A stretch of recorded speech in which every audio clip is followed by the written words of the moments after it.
yung mga editor ko talaga, yung mga admin ko, grabe yung mga yan eh. Nakakapagpasaya talaga sa akin. Eto na, kaya ginagalaan ako mag-live, Lord Glenn. Title pa lang. Title pa lang talaga matutuwa ka na eh, no? Oh, eto na, mga kapatid. Wala si... Wait lang.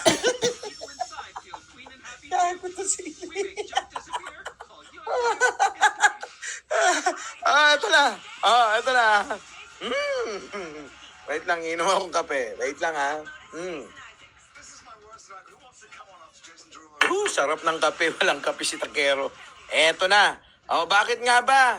Kinalbo, si nagtatagong Roque. Nino ni Atty. Claire Castro. Pasok. Pasok. Ayan, mga kababayan. Tanggalin ko muna to, ha. Oo. Baby. Pakibasa nga. Hindi ko mabasa.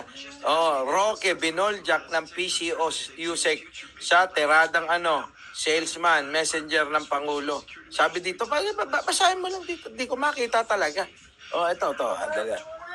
Kaya hindi ko